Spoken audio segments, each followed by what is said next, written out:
Memahami pola pikir si narsistik. Narsisme adalah gangguan kepribadian kompleks yang ditandai dengan rasa mementingkan diri yang berlebihan, kebutuhan berlebihan untuk dikagumi, dan kurangnya empati terhadap orang lain. Memahami cara berpikir seorang narsistik yang sebenarnya memberikan wawasan berharga tentang perilaku mereka dan membantu menjelaskan taktik manipulatif mereka. Berikut ini beberapa poin penting untuk mengungkap pola pikir mereka. 1. Seorang diktator.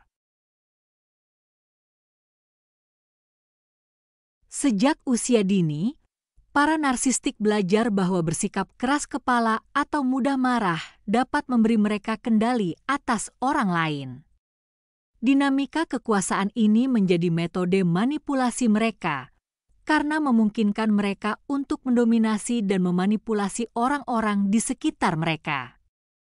Amarah mereka menjadi alat untuk memaksakan kepatuhan orang lain dan memenuhi kebutuhan mereka, memperkuat keyakinan bahwa perubahan perilaku tidak diperlukan. Bagi mereka, sikap keras kepala adalah kekuatan, membuat mereka merasa berkuasa dan superior. 2. Ketidakdewasaan emosional. Para narsistik cenderung menunjukkan ketidakdewasaan emosional. Tingkat kedewasaan emosional mereka seringkali seperti balita. Mereka menggunakan amukan sebagai cara untuk mendapatkan apa yang mereka inginkan, karena mereka tidak pernah berkembang melampaui tahap penalaran emosional ini. Mencoba berargumen dengan seorang narsistik adalah usaha yang sia-sia, karena kecerdasan emosional mereka tetap terhambat, membuat mereka tidak mampu terlibat dalam dialog yang konstruktif. 3. Seni menipu. Berbohong adalah hal yang wajar bagi para narsistik, karena itu telah menjadi strategi yang berhasil bagi mereka sejak kecil. Kejujuran dipandang sebagai beban, dan kebohongan berfungsi sebagai perisai terhadap ancaman atau kerentanan yang dirasakan. Menyalahkan orang lain atas kebohongan mereka secara langsung membebaskan mereka dari tanggung jawab apapun. Mereka menyalahkan korban karena mereka tidak mampu menghadapi realitas.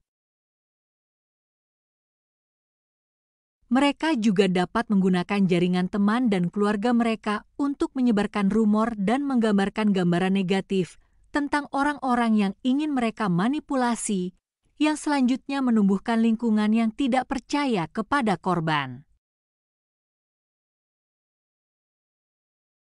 4. Janji yang tidak ditepati. Janji yang dibuat oleh seorang narsistik seringkali merupakan bayang-bayang kosong yang digunakan untuk menenangkan korbannya untuk sementara waktu. Mereka tidak berniat menepati janji tersebut, karena tujuan utama mereka adalah untuk mempertahankan kendali. Ketika dihadapkan pada janji mereka ini, mereka akan menggunakan gaslighting, menyangkal pernah membuat janji atau menyalahkan korban karena mengarang cerita. Pesan yang tersirat adalah bahwa korban tidak pantas mendapatkan apa yang pernah dijanjikan si narsistik karena mereka gagal memenuhi standar si narsistik.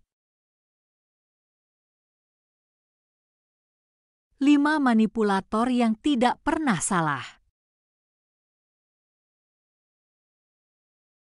Seorang narsistik memiliki ketidakpercayaan terhadap orang lain, percaya bahwa orang lain pada dasarnya manipulatif, sama seperti diri mereka sendiri. Paranoia ini berasal dari pengetahuan mereka tentang bagaimana mereka memanfaatkan orang lain untuk memenuhi kebutuhan mereka sendiri. Akibatnya, mereka selalu waspada, memanipulasi orang lain terlebih dahulu untuk mengamankan kepentingan mereka sendiri, dengan asumsi semua orang memiliki niat yang sama seperti mereka.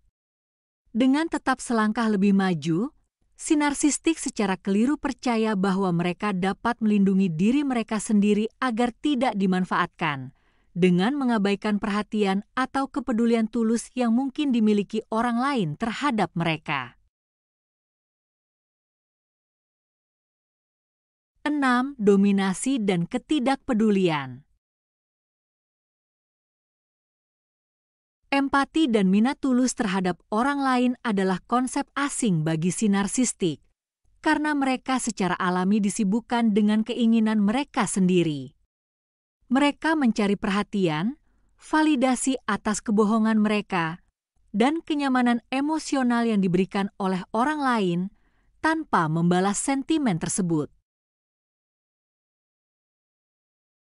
Interaksi mereka bersifat transaksional, semata-mata didorong oleh kepentingan pribadi. Secara tidak sadar, mereka memahami bahwa mereka tidak mampu mencintai diri mereka sendiri dengan tulus, dan karena itu, mereka memproyeksikan sinisme yang sama kepada orang lain. 7. Kebutuhan akan kontrol yang konstan. Si narsistik memperoleh kepuasan dari upaya mengendalikan orang lain.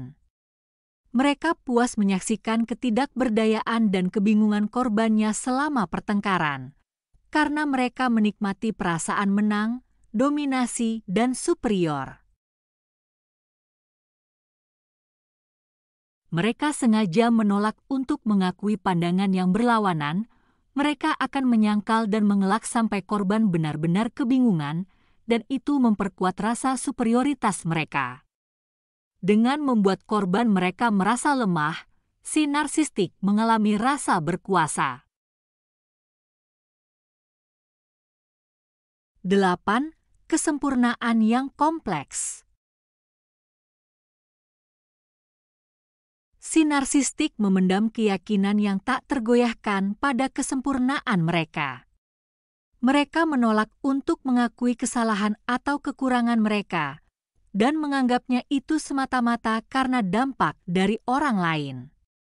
Tidak masuk akal bagi mereka untuk mencari bantuan atau mengakui kelemahan mereka sendiri, karena mereka melihat diri mereka di atas hal-hal biasa.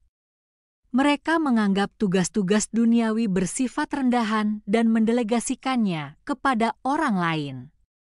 Ini untuk memperkuat rasa berhak mereka dan memperkuat kontrol mereka atas orang lain yang mereka anggap lebih rendah. 9. Kerentanan yang paradoks. Karena rasa takut yang mendalam akan penolakan, si narsistik mengadopsi strategi defensif untuk menghindari ditinggalkan oleh orang lain. Mereka menolak orang lain terlebih dahulu, sehingga secara efektif mereka mempertahankan kendali atas situasi tersebut. Pendekatan ini berasal dari ketidakmampuan mereka untuk mengatasi dampak emosional dari penolakan dan berasal dari keyakinan mereka bahwa mereka lebih superior daripada orang lain. Dengan mengeksplorasi perasaan diri si narsistik yang terdistorsi dan perilaku yang menyertainya, dengan mengungkap pola manipulasi, kebohongan, ketidakdewasaan emosional, dan kendali mereka, Anda dapat mulai belajar memahami mengapa si narsistik berperilaku seperti itu.